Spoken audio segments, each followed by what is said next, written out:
Have you ever watched a man's ego shatter in real time? It is a sound louder than a breaking plate. They say money screams, but wealth whispers. Jasper Sterling, a man worth $3 billion, never learned to whisper. He walked into the city's most exclusive restaurant, thinking he owned the world, the wine, and the people serving it. He thought the tired waitress in the corner was just a piece of furniture, deaf, dumb, and invisible. He thought he could mock her in a language she would never understand. He was wrong. When Sadie Bennett finally opened her mouth, she didn't just serve him dinner. She served him a lesson that would freeze him to his very core.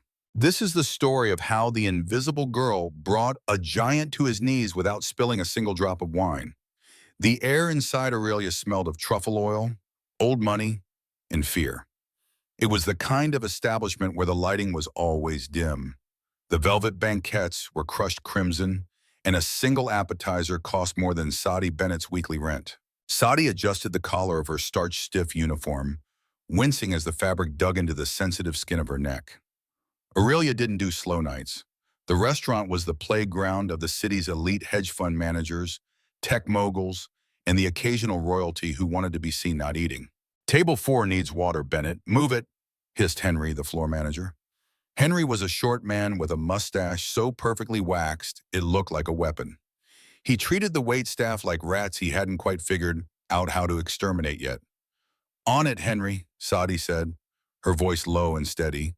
She grabbed the crystal pitcher, the condensation cooling her palm. She moved through the dining room with the practiced grace of a ghost. That was the job. Be invisible. Be a pair of floating hands that delivered Wagyu beef and refilled wine glasses without ever making a sound or eye contact. Sadie was good at it.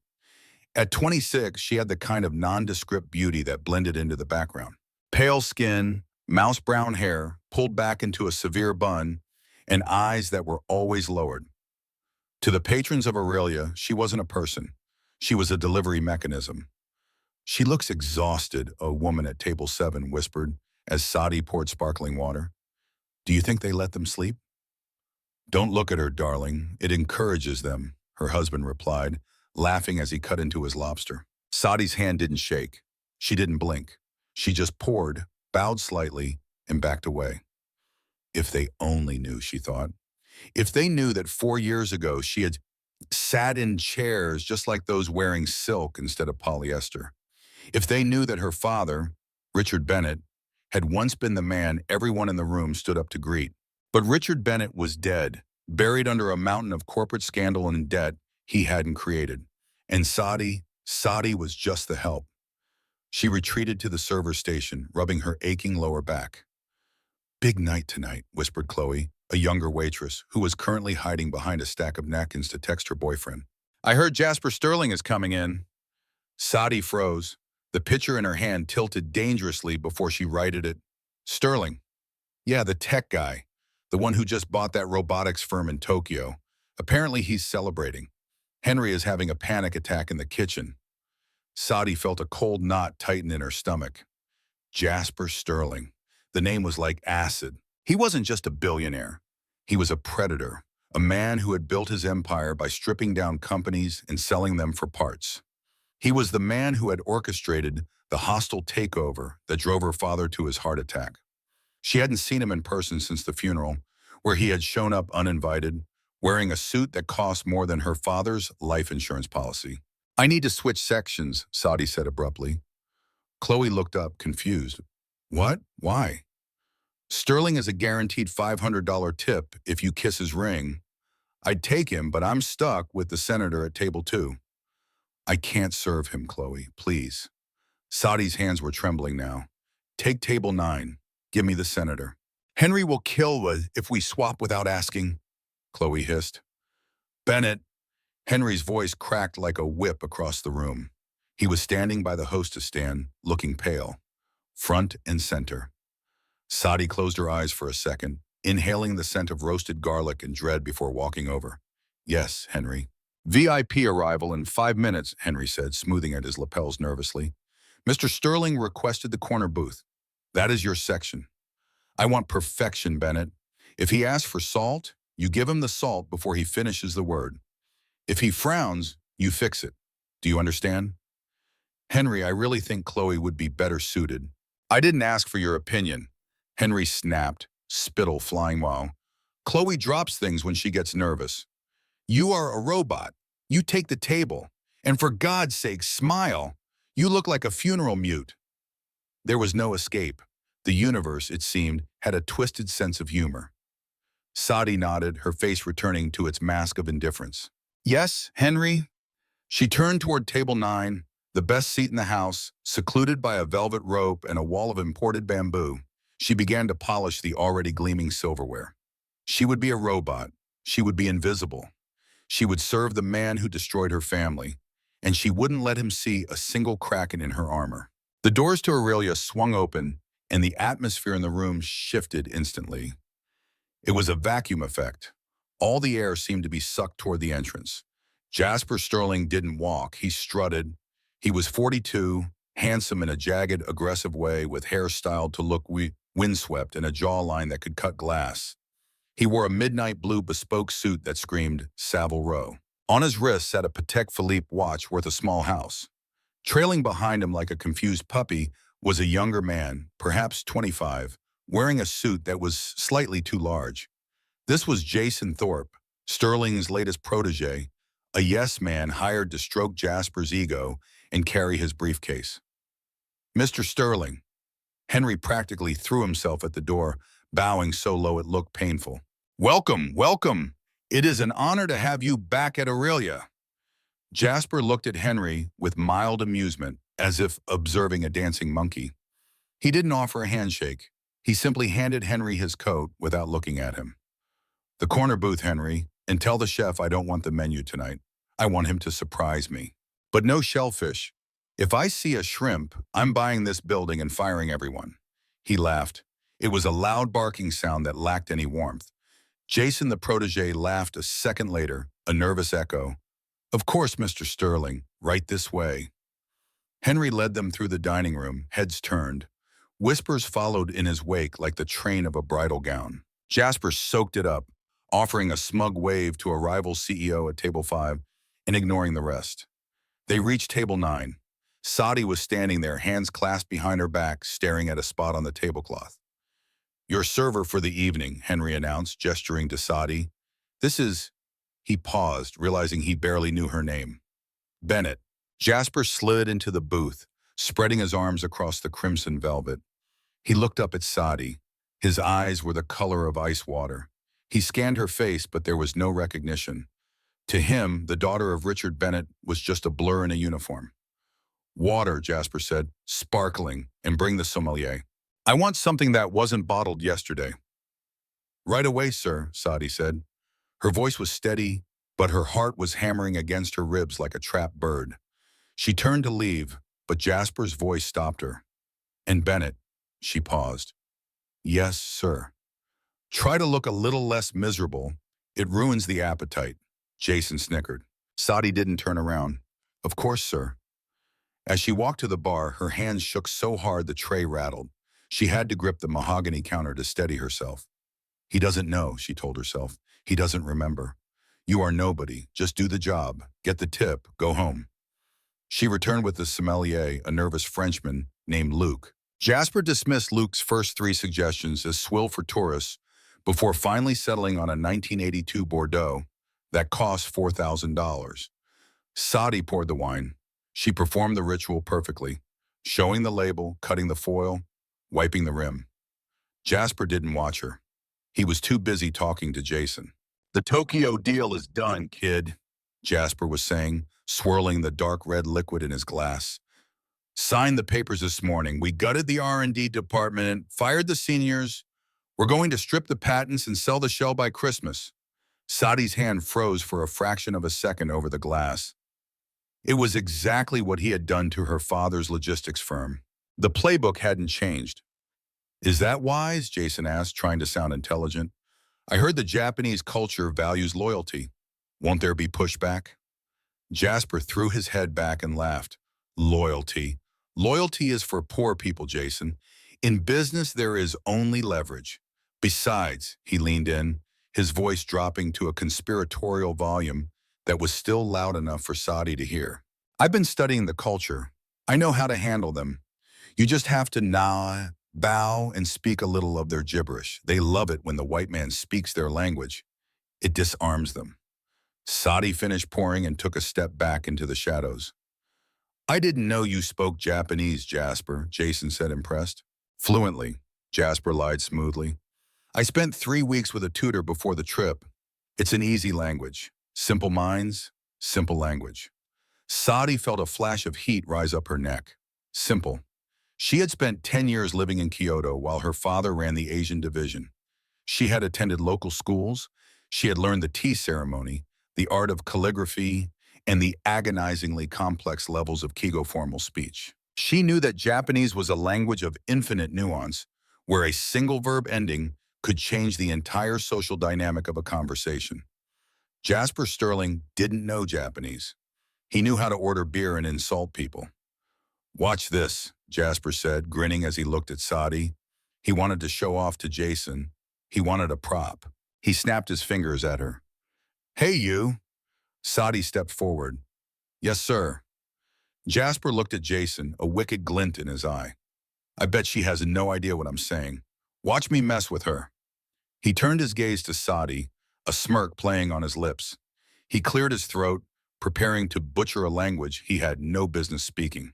The restaurant was buzzing, a cacophony of silverware on porcelain and low conversation, but to Sadi the world narrowed down to the arrogant man in the booth. Jasper leaned back, swirling his wine, and looked Sadi up and down with exaggerated scrutiny. He spoke in Japanese, or at least what he thought was Japanese. Omae busu desu, Jasper said, his accent atrocious, the vowels flat and Americanized. He looked at Jason and winked. Jason looked confused. What did you say? I told her she's doing a great job. Jasper lied to his protege, but Sadi knew what he had said. Ome, a rude way to say you, typically used by men to inferiors or enemies. Busu, an ugly woman. You are an ugly woman. Sadi's face remained a mask of stone. She stared at the tablecloth, giving no indication that she understood. Seeing no reaction, Jasper felt emboldened. He took a sip of wine and continued, his voice rising slightly, treating the language like a secret code that gave him permission to be monstrous in plain sight. Kono mi hidoi, he chuckled. Baka mitai. This is terrible. You look like an idiot. He turned to Jason, laughing. I just asked her to check on the chef. Jason laughed nervously. She's just standing there, Jasper. She doesn't understand a word. Exactly, Jasper sneered, switching back to English. That's the beauty of it, Jason. You can say whatever you want to these people. They're just drones. As long as you smile, they think you're complimenting them. He looked back at Sadi, his eyes cruel and amused. He decided to go further. He wanted to impress Jason with his mastery and his dominance. He wanted to see if he could make the waitress uncomfortable without her knowing why. He spoke in Japanese again, this time louder, waving his hand dismissively at her uniform. Kimi no fuku wa kuzu desu, papa wa maki inu. Sadi's breath hitched. The air left her lungs. Your clothes are trash. Your daddy was a loser. It was a coincidence. It had to be. There was no way he knew who she was. Make Inu literally meant defeated Dan Thong, a loser. It was a generic insult, but coming from him, it felt like a knife in the heart. What was that one? Jason asked, fascinated. I told her she has a lovely smile, Jasper said, grinning like a shark. He looked at Sadi, expecting her to bow, to scurry away, to be the submissive servant he paid for. Well, go on, shoo. He made a shooing motion with his hand, like dismissing a stray cat. Sadi didn't move. Something inside her snapped. It wasn't a loud snap. It was the quiet click of a lock turning. For 4 years, she had been hiding. She had been taking the abuse, swallowing her pride, paying for her father's mistakes with her own dignity. She had convinced herself that survival meant silence. But looking at Jasper Sterling, this man who wore her father's ruin like a badge of honor, who used a beautiful, complex language as a blunt instrument to bully service workers, she realized that silence wasn't survival. It was death. She looked up. For the first time that night, she made direct eye contact with Jasper Sterling. Her eyes were not the eyes of a servant. They were sharp, intelligent, and burning with a cold fire. She shifted her stance. She didn't bow. She stood tall, her shoulders squaring. Jasper's smile faltered slightly. He saw the change. He saw the drone suddenly become a human. "What are you staring at? I said go." Sadi took a breath. When she spoke, her voice was not the whispery, submissive tone she used for customers. It was clear, resonant, and commanded the space between them. And she didn't speak in English. She spoke in Japanese, but not the broken toddler-level Japanese Jasper had been spewing. She spoke in perfect, high-level Keigo, the language of diplomats, emperors, and the true elite. It was a dialect that required not just study, but breeding. "Okyaku-sama," she began, her pronunciation flawless, the vowels crisp and elegant. "Respected guest, forgive my extreme rudeness, but such usage of language is entirely befitting of a person of your stature." The silence that followed was absolute.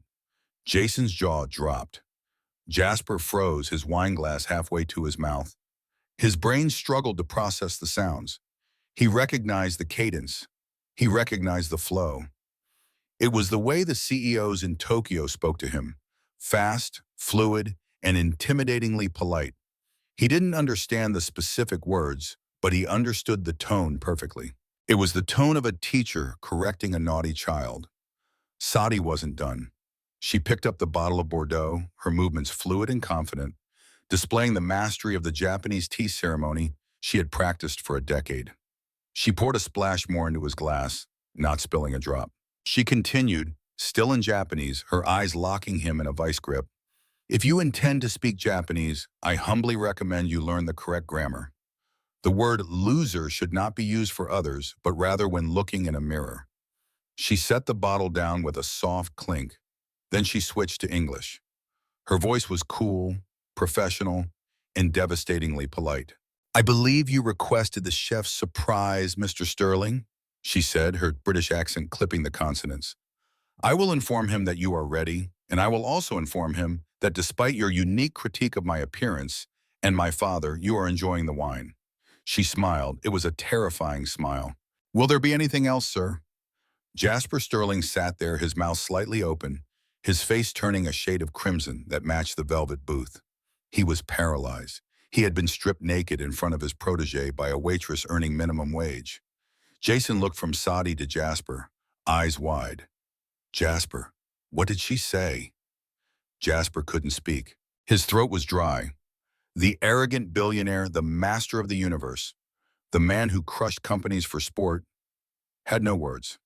Sadi held his gaze for 1 second longer, a second that lasted an eternity, before turning on her heel and walking away. She didn't scurry. She walked with the dignity of a queen, leaving a room full of peasants. But as she pushed through the double doors into the kitchen, the adrenaline crashed. Her hands began to shake uncontrollably. She had just humiliated the most powerful man in the city. She knew with absolute certainty that this was war, and Jasper Sterling never let anyone win a war. For 30 seconds, Table 9 was the quietest spot in New York City. The surrounding clatter of fine dining, the clink of silver against china, the murmur of deals being struck, faded into a dull roar against the ringing in Jasper Sterling's ears. He felt exposed. It was a sensation he hadn't experienced since he was a junior analyst, getting chewed out by a managing director 20 years ago. But this was worse. This wasn't a superior dressing him down. This was a servant, a nobody in a polyester uniform who had just verbally eviscerated him in a language he claimed to master in front of the protege he was trying to impress. The heat in his face was agonizing. He could feel Jason Thorpe staring at him, eyes wide with a mixture of confusion and dawning horror. "Jasper," Jason tentatively broke the silence. "What? What just happened? You said she didn't understand." Jasper gripped the stem of his wineglass so tightly his knuckles turned white. He needed to regain control. He needed to spin this. A narcissist's reality is flexible, and Jasper was a master contortionist. He forced a laugh. It sounded like dry leaves crumbling. "Unbelievable," Jasper scoffed, shaking his head. He took a large gulp of wine, nearly draining the glass. The nerve of these people. "But she spoke Japanese, didn't she?" Jason pressed, his voice lower now. And she sounded angry. You looked surprised. Jasper slammed the glass down a little too hard. Surprised at her incompetence, Jason. It's terrifying what passes for service these days. She was jabbering. Probably watched too much anime and thinks she's some kind of expert. She completely misunderstood what I was saying to you. You were speaking to her, Jasper. You looked right at her. I was demonstrating, Jasper snapped, his eyes flashing dangerously. And instead of doing her job, she decides to put on a little performance. It's disrespectful. It's insubordinate. The shame was curdling rapidly into rage. A cold, focused fury began to settle in his gut. How dare she? How dare that insignificant little creature humiliate him? He was Jasper Sterling. He moved markets with the tweet. He bought and sold companies like chess pieces. He did not get lectured by waitresses. He looked toward the kitchen doors where she had disappeared. It wasn't enough that she had walked away. He needed to crush her. He needed to erase that look of superiority from her face and replace it with the fear that belonged there. He raised his hand and snapped his fingers loudly 3 times in rapid succession. It was an obnoxious gesture designed to summon attention like a dog whistle. Henry was at the table in seconds, sweating profusely. He had sensed the disturbance in the force from across the room. Mr. Sterling, is everything all right? The wine is to your liking? Henry's eyes darted nervously between Jasper's thunderous expression and Jason's stunned silence. Jasper didn't look at the manager. He stared straight ahead at the empty space where Sadi had stood. Get her out of here, Jasper said. His voice was ice cold, void of any emotion other than absolute command. Henry blinked, confused. Sir, get who out? The waitress, the one with the attitude problem and the delusions of grandeur. Bennett? Jasper slowly turned his gaze to Henry, and the manager felt like he was being observed by a cobra. She is finished tonight, right now. But sir, what did she do? If it was a mistake with the order, she insulted me, Henry. Jasper lied smoothly, building his alternative reality. She was mumbling slurs under her breath when she thought I couldn't hear. And when I confronted her, she became aggressive. She's unstable. My guest feels threatened. He gestured vaguely to Jason, who looked more threatened by Jasper than the waitress, but nodded weakly anyway. Yeah, it was weird. Henry looked horrified. Insulted you? Aggressive? Mr. Sterling, I assure you, Bennett has always been— Are you calling me a liar, Henry? Jasper leaned forward, his voice dropping to a whisper that was more terrifying than a shout. Because if you are, I will make it my personal mission to ensure that Aurelia becomes a Spirit Halloween store by next month. Do you understand me? The threat hung heavy in the air. Everyone knew Jasper Sterling had the power and the pettiness to do exactly that. Henry's spine dissolved. No, sir, of course not, sir. I am mortified. This is unacceptable behavior. Then fix it, Jasper commanded. I want her fired before my main course arrives, and I don't want to see her face in this dining room again. If she walks past this table, you're fired too. Consider it done, Mr. Sterling. Immediately. Henry bowed shakily and retreated, practically running toward the kitchen. Jasper watched him go, a cruel satisfaction settling over him. He picked up his wineglass again. The humiliation was still there, a burning ember in his chest. But the act of wielding his power, of destroying someone's livelihood with a snap of his fingers, began to soothe the wound. He turned to Jason, putting on his best Master of the Universe smile. See, Jason, that's lesson 2. Never let the small people forget their place. When a gear malfunctions, you don't argue with it. You replace it. Jason nodded slowly, sipping his wine. He didn't look impressed anymore. He just looked afraid, and for Jasper Sterling, fear was a perfectly acceptable substitute for respect. The kitchen of Aurelia was a different planet from the dining room. It was loud, hot, and brutally bright. Fluorescent lights hummed over stainless steel prep tables. Steam rose in thick clouds from boiling pots of pasta water. Chefs shouted orders in a mix of English, Spanish, and French, their movements furious and precise. Sadi stood near the dish pit, her back against the cool metal of an industrial refrigerator. Her hands were still shaking violently. She stared at them, watching the tremors, wondering if she would ever be able to hold a tray again. The adrenaline rush was fading, leaving behind a sickening crash of reality. What had she done? She needed this job. The rent on her tiny Queens apartment was due in 3 days. Her mother's medical bills, the legacy of the stress that had killed her father, were piling up on the kitchen counter, threatening letters printed on pink paper. I shouldn't have done it, a treacherous voice whispered in her head. I should have just taken the abuse. I should have let him call me a dog. At least a dog gets fed. But then she remembered his face. She remembered the way he had spoken about her father. Make Inu. No, she whispered to the empty room. I did the right thing. Dad would have wanted me to stand up. Bennett. Henry burst through the swinging doors, his face a mottled map of red and purple rage. He spotted her instantly and marched over, oblivious to the chefs dodging him with hot pans. He stopped inches from her face. She could smell the fierce sweat rolling off him, mixing with his expensive cologne. What in God's name did you do out there? Henry demanded, his voice a strangled hiss so as not to alert the entire kitchen staff. Sadi straightened up, trying to compose her face back into the mask of the obedient servant. I did my job, Henry. I poured the wine. Don't lie to me. Mr. Sterling is furious. He says you insulted him. He says you were aggressive.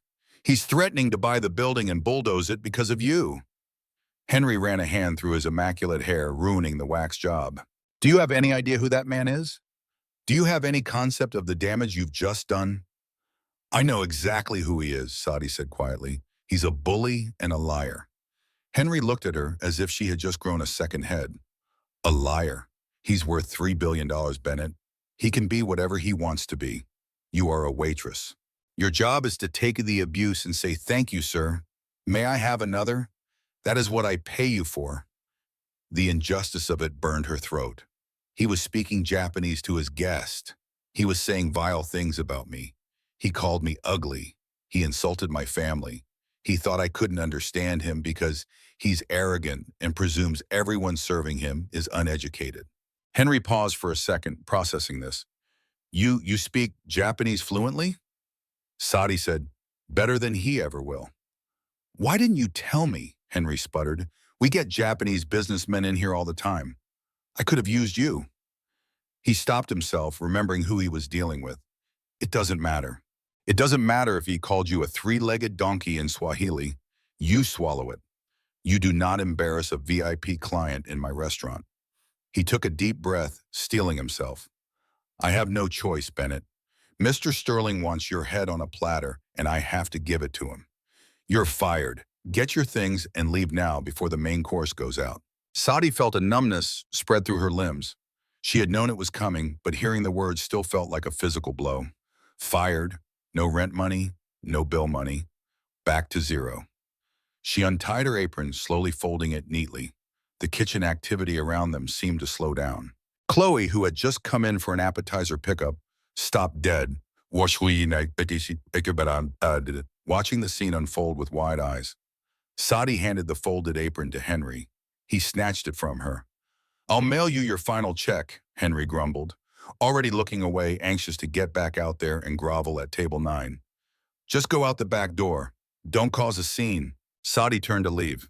She was halfway to the rear exit, past the steaming dishwashers, when she stopped. She couldn't leave like this. She couldn't let Henry think she was just some random insolent waitress who didn't know her place. She turned back. Henry was watching her, impatient for her to disappear. Henry, she called out over the noise of the kitchen. What now? Go. You asked me if I knew who Jasper Sterling was, Sadi said, her voice carrying clearly across the stainless steel room. The chefs stopped chopping. The dishwashers paused their spraying. The kitchen fell silent, sensing real drama. Sadi walked slowly back toward Henry. I know him better than you think, she said. 4 years ago, he executed a hostile takeover of Bennett Global Logistics. He stripped the assets, fired 4,000 employees, and left the CEO with nothing but debt and a ruined reputation. Henry stared at her, a flicker of recognition sparking in his eyes at the name Bennett. The CEO died of a massive heart attack 2 months later, Sadi continued, her voice unwavering, though tears pricked the corners of her eyes. He died broken, believing he was a failure because men like Jasper Sterling convinced the world he was. She took another step closer to Henry, who was now looking at her not as an employee, but as a ghost. My name is Sadi Bennett. Richard Bennett was my father. A gasp rippled through the kitchen staff. Chloe dropped a fork. Even the head chef, a formidable tyrant named Marco, looked up from his sauce reduction with a stunned expression. Everyone in the city knew the story of Richard Bennett's tragic fall. He didn't just insult a waitress tonight, Henry, Sadi said, her voice vibrating with a quiet, devastating intensity. He mocked the dead man he destroyed to his own daughter's face. And you just fired me for defending his memory. Henry opened his mouth, but no sound came out. He looked pale, sick. The realization of the cruelty he had just participated in washed over him. Sadi didn't wait for an apology she knew she wouldn't get. She turned around and walked toward the back door. As she pushed it open, stepping out into the cool, damp alleyway behind the restaurant, she heard Marco the chef shout behind her, "Hey, 86 on the sea bass for table 9. If Sterling wants dinner, he can cook it himself." There was a murmur of agreement from the line cooks, a small mutiny. It was a tiny victory, a meaningless gesture in the grand scheme of Jasper Sterling's power. But as the heavy metal door clanged shut behind her, sealing her out of Aurelia forever, Sadi felt a strange sense of lightness. She had lost her job. She was broke. But for the first time in 4 years, she wasn't invisible anymore. The daughter of Richard Bennett had finally stopped hiding. Now she just had to figure out how to survive the war she had just started. Back at table 9, the silence was stretching into the uncomfortable territory of the surreal. The bread basket was empty, the water glasses were empty, and there was no sign of the appetizer, let alone the main course. "This is ridiculous," Jasper muttered, drumming his fingers on the white tablecloth. "What are they doing back there? Slaughtering the cow themselves." Jason Thorpe, who had been doom-scrolling on his phone under the table to avoid making eye contact with his boss, looked up nervously. "Maybe the kitchen is backed up. It's a full house." "I don't care if the president is dining here," Jasper snapped. "I am Jasper Sterling. I don't wait." He scanned the room. Usually waiters hovered on the periphery, eager to swoop in. But tonight, the floor staff seemed to be actively avoiding table 9. They took wide berths, walking the long way around the dining room to avoid passing his section. It was as if an invisible quarantine zone had been erected around the velvet booth. Jasper's patience, a shallow reservoir at the best of times, evaporated completely. He stood up, his chair scraping loudly against the parquet floor. "Henry!" he bellowed. The conversation in the restaurant died instantly. People froze, forks halfway to their mouths. Henry didn't appear. Instead, the double doors to the kitchen swung open with a violent thud. It wasn't the terrified manager who emerged. It was Marco, the executive chef. Marco was a bear of a man, 6'4", with forearms scarred from years of oven burns, and a temper that was legendary. He was wearing his whites stained with reduction sauce and oil. He wasn't smiling. He marched straight through the dining room, ignoring the gasps of the patrons. He walked right up to the velvet rope separating Jasper's booth from the rest of the world. "Where is my food?" Jasper demanded, sitting back down but keeping his aggressive posture. "I'm going to have you fired too, you incompetent oaf." Marco crossed his massive arms over his chest. He looked down at the billionaire with a mixture of pity and disgust. "You're not eating here tonight, Mr. Sterling," Marco said. His voice was a deep baritone that carried to the back of the room. Jasper blinked. He laughed, a short, disbelief-filled bark. "Excuse me? Do you know who owns the debt on this building? I could shut you down by making a phone call." "Make the call," Marco challenged. "But until the bank comes to padlock the doors, this is my kitchen. And in my kitchen, we don't cook for garbage." The room gasped. A woman at table 4 put a hand over her mouth. Jasper's face turned a dangerous shade of purple. The vein in his forehead began to throb. "You are refusing service to me." "On what grounds?" "On the grounds that you insulted my staff," Marco said, his voice rising. "On the grounds that you mocked a dead man who had more honor in his little finger than you have in your entire offshore bank account. Sadi Bennett is the best server I have, and you treated her like dirt because you thought your wallet gave you the right."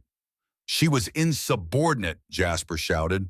"You hear all what you shouted?" Losing his composure entirely. "She is a nobody, a failure just like her father." "Get out," Marco said. He didn't shout. He just pointed to the door. "Get out of my restaurant now." Jasper looked around. He expected to see support. He expected the other wealthy patrons, his peers, his social circle to rise up in his defense. He expected them to be outraged by this breach of service. But nobody moved. The hedge fund manager at table 5 was looking at his shoes. The senator at table 2 was studiously cutting a steak. They all knew the story of Richard Bennett, and they all knew Jasper was a shark. Tonight, the shark had bitten off more than he could chew, and the water was full of blood. Jasper sneered, adjusting his jacket. Fine, come on, Jason, we're leaving. And tomorrow I'm buying this dump just so I can turn it into a parking lot. He turned to his protege. Jason, move. Jason Thorpe didn't move. He was staring at his phone, his face pale in the glow of the screen. Jason, Jasper barked. Jason looked up. For the first time, there was no fear in his eyes. There was only the calculation of a young man realizing he was betting on a losing horse. I think I'll stay, Jasper, Jason said quietly. Jasper froze. What did you say? I said I'm staying, Jason said, his voice gaining strength. I haven't eaten, and I don't think I want to be seen walking out with you right now. You're fired, Jasper hissed. You're finished in this town. Jason turned his phone screen toward Jasper. I don't think so, Jasper. Have you checked Twitter in the last 10 minutes? Jasper snatched the phone from Jason's hand. On the screen was a video. It was shaky, clearly filmed by a patron at a nearby table. Likely the teenagers at table 8.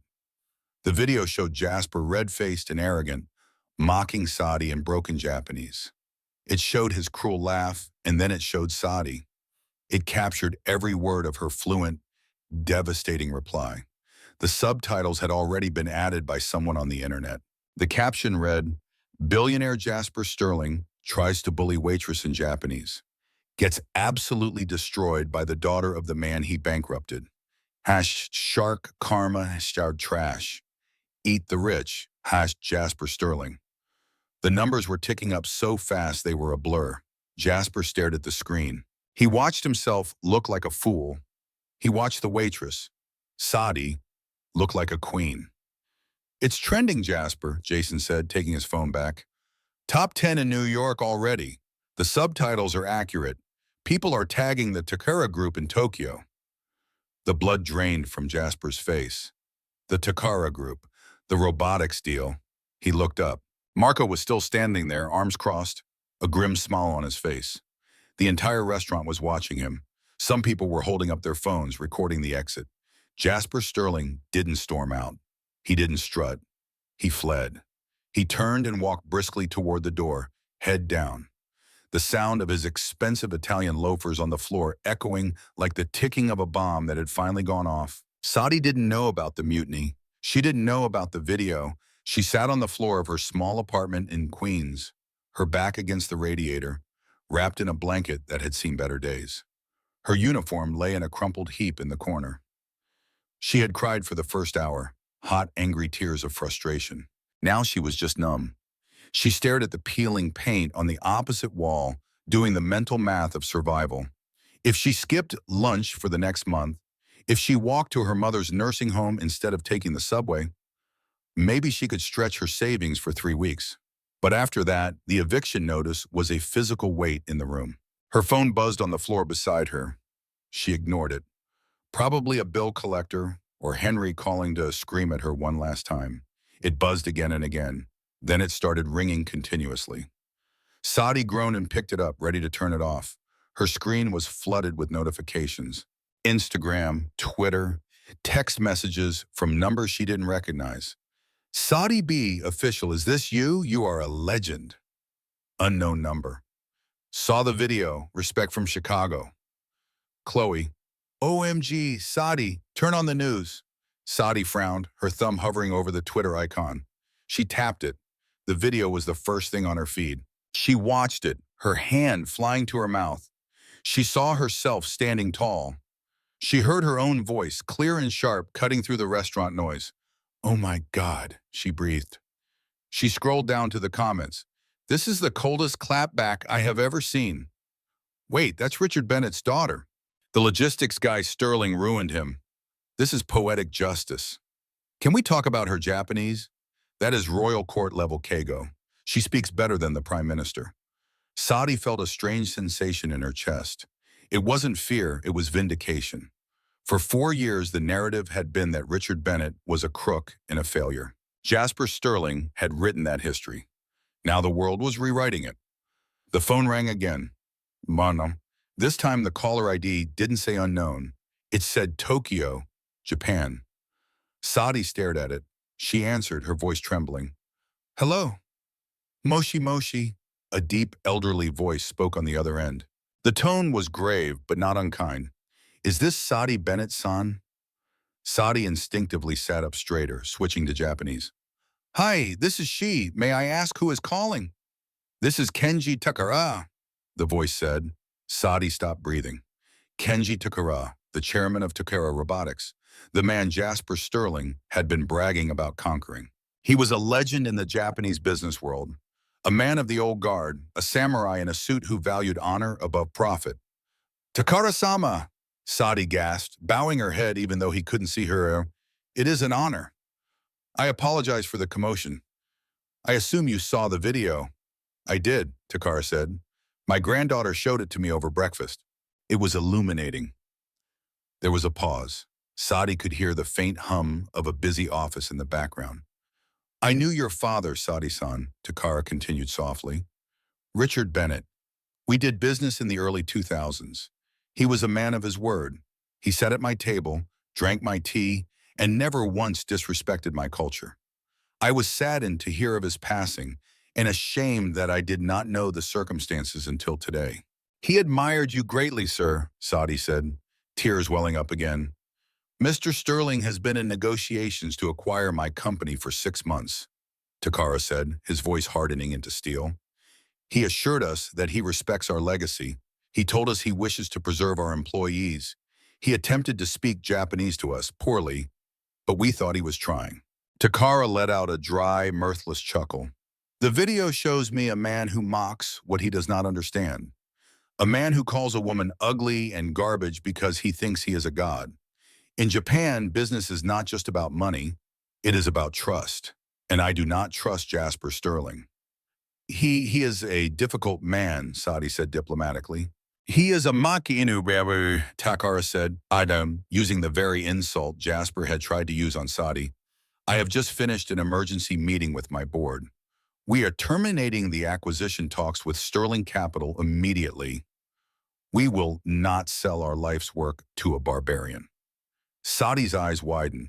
Jasper's deal, the one he had been celebrating with the $4,000 wine, was dead. She had killed it. However, Takara went on, this leaves us in a difficult position.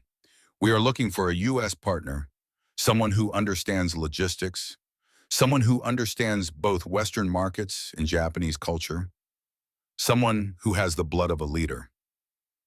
Saadi held her breath. I have looked into your record, Saadi. I see you have a degree in international business from Columbia before the Troubles. I see you grew up in Kyoto. And I see you have the courage to stand up to a tiger with nothing but a wine bottle. Takara-sama, I am just a waitress, Saadi whispered. No, Takara corrected her firmly. You are Richard Bennett's daughter, and today you showed the world that you are the true heir to his legacy. Takara Robotics needs a consultant for our North American expansion. We need a liaison who can bridge our worlds without insult. I would like to offer you a position. Saadi looked around her tiny apartment. She looked at the eviction notice on the table. Then she looked at the phone. A position, Director of Cultural Relations and Strategy, Takara said. The salary is substantial. We can discuss the details, but first I need you to do something for me. Anything, sir. Mr. Sterling is currently calling my office every 30 seconds. I am not answering. I would like you to go to his office tomorrow morning. I will send my legal team to meet you there. You will deliver my letter of termination to him personally. Saadi felt a smile spread across her face. A real, genuine smile. It would be my pleasure, Takara-sama. The headquarters of Sterling Capital was a glass monolith in Midtown Manhattan, a monument to ego and excess. The lobby was chaotic. Reporters were camped outside. The video had hit the mainstream news cycle. The New York Post cover headline read, Lost in Translation, Waitress Schools Billionaire.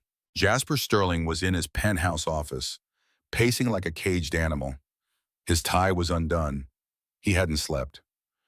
"Get Takara on the phone," he screamed at his secretary. "Tell him it was a deep fake. Tell him it was AI. Tell him anything." "He's not picking up, Mr. Sterling," the secretary said, her voice shaking. "But there is someone here to see you. She says she has a message from Mr. Takara." "Send them in," Jasper roared. "Finally a negotiator." The heavy oak doors swung open. Jasper stopped pacing. His mouth fell open. It wasn't a Japanese lawyer in a suit. It was Sadie Bennett. She was wearing a navy blue pantsuit, one she had dug out of the back of her closet, the one she had worn to her father's funeral. It was slightly dated, but she wore it like armor. Flanking her were two severe-looking men in sharp suits holding briefcases. Takara's New York legal counsel. Sadie walked into the office. She didn't look at the view. She didn't look at the expensive art. She looked directly at Jasper. "You," Jasper whispered. "You have some nerve coming here. I'll have you arrested for trespassing. I'll sue you for defamation." "You can try," Sadie said, her voice cool and steady. "But I don't think your lawyers will advise it. The video is public record. Truth is an absolute defense against libel, Mr. Sterling." She stepped forward and placed a single thick envelope on his desk. It was sealed with the red wax crest of the Takara family. "What is this?" Jasper stared at the envelope as if it contained anthrax. "That is the formal termination of the acquisition agreement between Takara Robotics and Sterling Capital," Sadie said. "Mr. Takara felt that your values did not align with the company's future." Jasper snatched the envelope and tore it open. He scanned the document, his hand shaking. "He can't do this. We had a handshake deal." "In Japan, a handshake means nothing if the hand is dirty," Sadie said. She watched him read. She watched the realization sink in. This wasn't just a lost deal. This was a catastrophe. Sterling Capital had leveraged itself to the hilt for this buyout. Without it, the stock price would plummet. The investors would revolt. The sharks he had swum with for years would smell blood and turn on him. It was exactly what he had done to her father. Jasper looked up, his eyes wild. "I'll offer more money. I'll double the offer. You can talk to him, can't you? You speak their language. Tell him I'm sorry. Tell him it was a misunderstanding. I'll pay you. How much do you want? $1 million? $2 million. Sadie looked at the man who had terrified her for 4 years. He looked so small now, so desperate. "You can't buy this, Jasper," she said, using his first name for the first time. "You can't buy honor, and you certainly can't buy me." She turned to leave. "Wait," Jasper pleaded, stepping around the desk. "Please, you don't know what this will do to me. This will ruin me." Sadie paused at the door. She looked back over her shoulder, her expression unreadable. "Make Inu," she said softly. Then she walked out. As the elevator doors closed, shielding her from the shouting man in the glass tower, Sadie Bennett took a deep breath. She pulled out her phone and dialed a number. "Hi, Mom," she said, her voice breaking with relief. "Yeah, it's me. Everything is going to be okay. In fact, I think we're going to be just fine." In the end, Jasper Sterling learned the hard way that the most dangerous person in the room isn't the one shouting. It's the one who listens. Sadie Bennett didn't just get her revenge. She reclaimed her name. Jasper's company collapsed under the weight of the failed deal and the PR nightmare, proving that while money talks, character echoes forever. In the riveting story of Sadie Bennett, a quiet waitress carrying the invisible weight of loss and survival, we discover a life lesson that pierces the heart. True power isn't born from wealth or status, but from the courage to reclaim your voice when the world demands your silence. For years, Sadie endured humiliation, hiding her pain behind a mask of invisibility, serving those who saw her as nothing while nursing the wounds inflicted by Jasper Sterling, the man who shattered her father's legacy and left her family in ruins. Yet in that fateful moment when he mocked her in broken Japanese, assuming his arrogance was shielded by language, something profound shifted. With flawless keigo and unyielding grace, Sadie didn't just respond, she dismantled his illusion of superiority, exposing not only his cruelty, but the fragility of an empire built on disrespect. This tale reminds us that dignity isn't measured by bank accounts or bespoke suits. It's forged in the fire of standing tall when everything urges you to bow. We all face moments where staying silent feels safer, where swallowing injustice preserves fragile security. But Saudi's quiet rebellion shows that speaking your truth, even trembling, can topple giants, restore honor to the fallen, and open doors to destinies you never dared imagine. Her journey from hidden grief to empowered bridge between worlds proves that the most unbreakable strength often hides in those society deems invisible. And when they finally rise, they change everything. If Saudi's unflinching courage touched your soul and reminded you of your own unspoken truths, smash that like button to spread this message of empowerment. It truly helps more people find these stories. Subscribe and hit the notification bell so you never miss an upload packed with real-life triumphs and karmic justice. And in the comments below, open your heart. Have you ever found the strength to speak up when silence felt easier? What moment redefined your dignity? Let's inspire and uplift each other. I'm reading every single one.